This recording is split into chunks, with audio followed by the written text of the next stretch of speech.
এই তিন ধরনের ঘরে যে কোনো সময় আল্লাহ তাআলার আযাব নাজিল হতে পারে। মহান আল্লাহ তাআলা এই তিন ধরনের ঘরকে খুবই অপছন্দ করেন। এই তিনটি জিনিস যেই ঘরে থাকবে আল্লাহ তাআলা ওই ঘরকে অভিশপ্ত বলেছেন। প্রিয় দর্শক, অবশ্যই ভিডিওটি সম্পূর্ণ দেখবেন এবং আপনার ঘরে এই তিনটির কোনোটি আছে কিনা অবশ্যই সতর্ক হবেন। আল্লাহ তাআলা এই তিনটি ঘরকে পছন্দ করেন না এবং যে কোনো সময় এই ঘরে আল্লাহ তাআলার আযাব নাজিল হতে পারে। অবশ্যই ভিডিওটি শেয়ার করে দিবেন আপনার অন্যান্য মুসলিম ভাই বোনদেরকে দেখার জন্য। আপনি যদি প্রিয় নবী হযরত মুহাম্মদ সাল্লাল্লাহু আলাইহি ওয়াসাল্লামকে ভালোবাসেন অবশ্যই আলহামদুলিল্লাহ কমেন্ট করবেন। তো চলুন বেশি কথা না বলে শুরু করি আজকের ভিডিও। আল্লাহ তাআলা বলেছেন, মানুষের কিছু কাজকর্মের জন্য তারা আমার অপছন্দের ব্যক্তি হয় এবং তারা আমার রহমত থেকে বঞ্চিত হয়। আল্লাহ তাআলা তিন ধরনের ঘরকে অপছন্দ করেন। তার মধ্যে সর্বপ্রথম যে ঘরের কথা বলা হয়েছে তা হলো যে সকল ঘরে নারীদের আওয়াজ পুরুষের আওয়াজের চেয়ে উচ্চ হয়ে থাকে। প্রিয় দর্শক, যেই ঘরে নারীর আওয়াজ বেশি থাকে সেই ঘরে 70,000 ফেরেশতা লানত পাঠ করতে থাকে। এখনকার ঘর সংসারে দেখা যায় পুরুষের চেয়ে নারীর কর্তৃত্ব বেশি চলে। অবশ্যই এই বিষয়ে সাবধান থাকবেন এবং ঘরের নারীদেরকে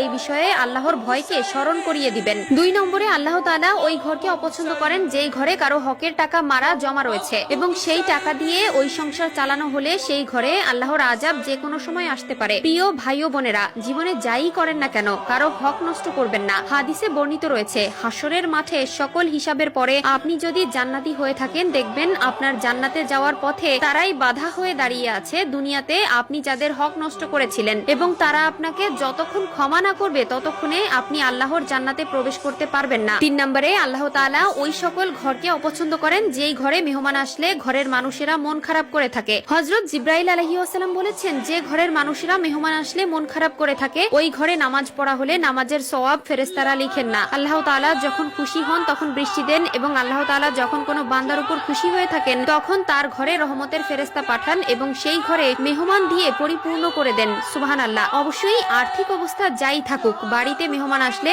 যতটুকু সম্ভব তাদের অতিথি আপ্যায়ন করবেন। রিজিক নিয়ে চিন্তা করবেন না, আপনি রিজিকের জিম্মাদারি, কিন্তু রিজিকের মালিক মহান আল্লাহ তাআলা। অবশ্যই এই তিনটি ভুল থেকে নিজেরা সাবধান হবেন এবং অন্যকেও সাবধান করবেন।